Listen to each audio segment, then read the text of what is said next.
Donc aujourd'hui, sous un ciel orageux et une pluie régulière et parfois battante, je vous fais la synthèse du premier jour de cette formation sur l'accompagnement des couples. Bonjour à toutes et à tous, je me réjouis de vous retrouver pour cette nouvelle vidéo. Si vous ne me connaissez pas encore, je suis Bénédicte Anne, votre Love Coach, depuis la fin des années 80. J'accompagne des hommes, des femmes qui ont beaucoup galéré en amour et qui en ont un petit peu marre à attirer directement la bonne personne sans répéter les erreurs des relations passées. Pour cela, je publie des vidéos, j'organise des webinaires. Vous trouverez le lien pour vous inscrire ci-dessous. En attendant, vous pouvez vous occuper en téléchargeant ma vidéo offerte qui ne sera jamais sur YouTube sur les blocages en amour et comment sortir de ces erreurs passées. Vous trouverez le lien pour vous inscrire ci-dessous. Et bien sûr, si vous ne l'avez pas déjà fait, je vous encourage à vous abonner à ma chaîne. Je vous fais la synthèse du premier jour de cette formation. Il faut dire que nous sommes une cinquantaine, ce qui change énormément de la formation précédente où nous étions à peu près 10. 50 personnes, vous avez le droit d'avoir des gens qui vous inspirent, des gens que vous ne pouvez pas saquer, des gens qui vous laissent indifférents, indifférentes, mais au moins vous pouvez vous noyer dans la foule, vous coller à des groupes si vous avez envie de déjeuner ou dîner avec eux, glousser, refaire le monde, où vous pouvez rester totalement indépendante. Alors, premier jour, ennui profond jusqu'à 17h parce que chacun est passé.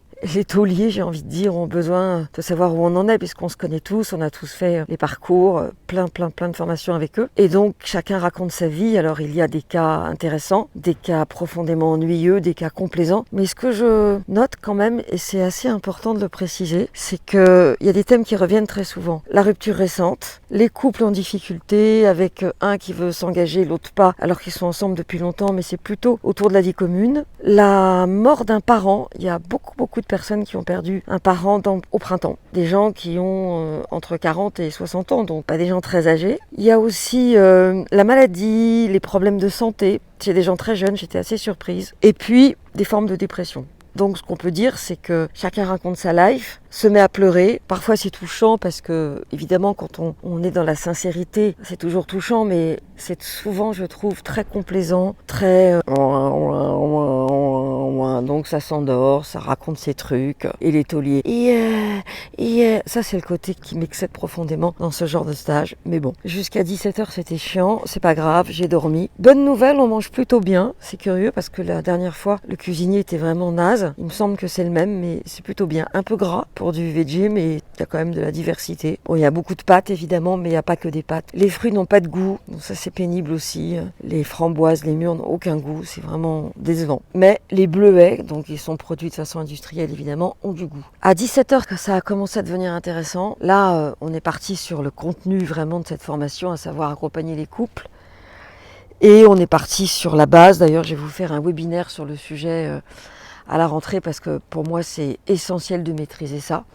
C'est en gros la base des conflits, d'où ça vient, au-delà des projections. Enfin, c'est tellement simple qu'on se demande pourquoi on n'apprend pas ça à l'école. Ensuite, on a dîné et après le dîner, on a fait encore un peu de théorie pour pouvoir amener l'exercice. Et l'exercice, c'était bien sûr à deux, une structure à deux, dans laquelle on devait parler de son partenaire. Et si on n'en avait pas, et c'est ça que j'ai trouvé intéressant, on inventait. Alors, comme j'ai pas trop suivi parce que j'en ai un, j'ai pas bien compris si on se souvenait d'une relation précédente ou si on en inventait un. Mais comme c'était à propos de la vulnérabilité et du ressenti, ça concerne tout le monde. Donc ce qui est intéressant, c'est que c'est une formation pour accompagner des couples. Il y a quelques couples, mais la plupart sont venus seuls et surtout, il y en a quand même beaucoup qui sont célibataires. J'ai failli proposer un atelier How to find Mr. Right, donc trouver le bon, puis je me suis dit c'est bon, j'ai pas que ça à faire. Puis en plus, il faut le faire en anglais, donc ça me demande plus de concentration. Puis il faut que j'invente un exercice à la hauteur des tauliers. Donc l'exercice était vraiment intéressant parce qu'au départ, je savais pas quoi dire. D'abord, j'ai cru que c'était un ressenti global, genre comment je me sens depuis que je suis arrivée. Après, j'ai compris que ça concernait ma vie perso, donc j'ai joué le jeu, bien sûr, je suis là pour ça. Et j'étais surprise de ce que j'ai dit, j'étais surprise de la manière dont j'ai été accompagnée. J'ai trouvé ça intéressant, c'est bien sûr plus ou moins ce que je fais, mais il y a toujours ce petit truc, cette autre façon de voir les choses qui fait qu'on se dit tiens, on va essayer comme ça.